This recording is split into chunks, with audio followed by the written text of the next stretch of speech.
मैं कैद रहा या वतन वञा। अस्सलाम वालेकुम दोस्तों, उम्मीद कयां थो सभु ठीकु हूंदव, ख़ैरियत सां हूंदव। अॼु शमन अली मीराली जो एल्बम आहे 17 पंटीह 1997 जो एल्बम आहे ऐं ही एल्बम नंबर आहे 5। तमामु बहितरीनु आहे ऐं जो इश्तिहार तव्हांजे साम्हूं आहे।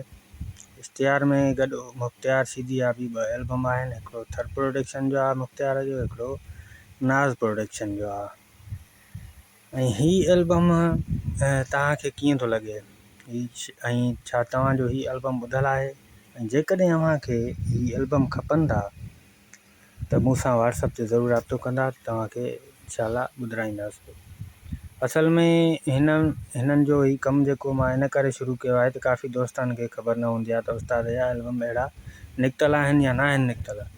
पर हिन में 13 एल्बम नाज़ प्रोडक्शन में उस्ताद जा निकितल आहिनि ऐं उन खां पोइ इन जा हैदरी प्रोडक्शन में बि 7 एल्बम निकितल आहिनि, धरती प्रोडक्शन में 4 एल्बम थियल आहिनि, थर प्रोडक्शन में 5 एल्बम थियल आहिनि, मिलाए 28-29 एल्बम आहिनि उस्ताद जा। हाणे हिन एल्बम जो पहिरियों आहे कोई ख़ैर दी ख़बर सुणाओ ऐं उन खां पोइ आहे अरमान है महकूम मौला, उन खां पोइ आहे मोमिन मातम करणो आहे ऐं उन खां पोइ आहे मेरा मर गया सहेरियां वाला, मेरा मर गया सहेरियां वाला, मैं कैद रहा या वतन वञा। तमामु बहितरीनु आहे। ज़ुल्फ़कार मंगी साहब ऐं हिन जी गोहर गदाई साहब जी शाइरी आहिनि। ऐं उन खां पोइ असां एल्बम पेश कंदासीं 16 पंटीह, जेको तमामु बहितरीनु एल्बम आहे, लाजवाब एल्बम आहे। शायदि अव्हां न बि ॾिठो हुजे ऐं इंशाअल्लाह उहो तव्हांजे हिन खां पोइ उहो एल्बम आहे। असल हिन ई वीडियो में उनखे ऐड कयो आहे असां, शमन अली मीराली नोहा वालिम 16 पंटीह। ऐं दोस्तो तव्हांखे ॿुधाईंदो हलां त थर प्रोडक्शन जा जंहिं बि दोस्त वटि एल्बम हुजनि नूंहंनि जा, उहो असां सां राब्तो करे असां उनखां पैसनि ते वठंदासीं एल्बम, या दोस्ती भाइरी में ॾिए थो त ठीकु आहे, न त असांखे पैसनि सां ई ॾिए। छो थर प्रोडक्शन में 5 एल्बम आहिनि ऐं असांखे उहे कोन था मिलनि हिन दौर में। थी सघे को अहिड़ो परस्तार हुजे मुंहिंजी वीडियो ही ॾिसे थो ॿुधे थो त राब्तो ज़रूरु करे।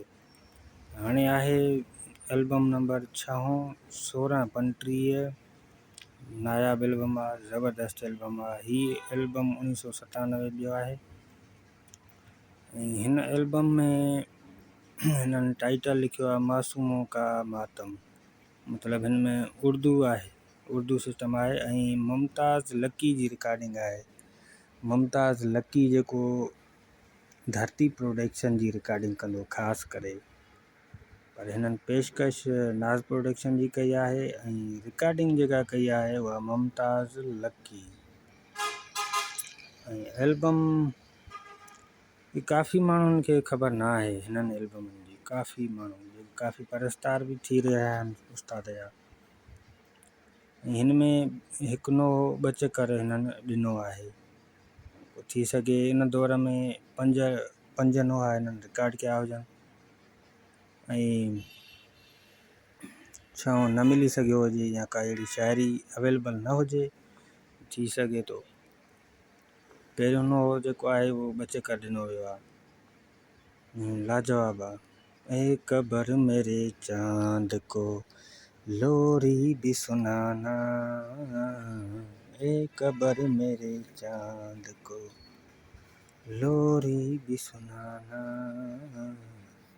प्यासा है मेरा लाल न खुद मांग सकेगा,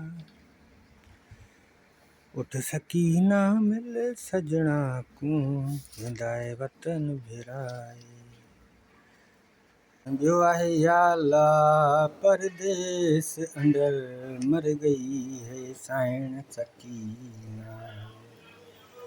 दोस्तो अगरि मुंहिंजी का ॻाल्हि हिन में का ग़लति थी वई हुजे त मूंखे कमेंट करे ज़रूरु ॿुधाईंदा त तव्हां ही ग़लती कई आहे हिन में। ठीकु आहे दोस्तो।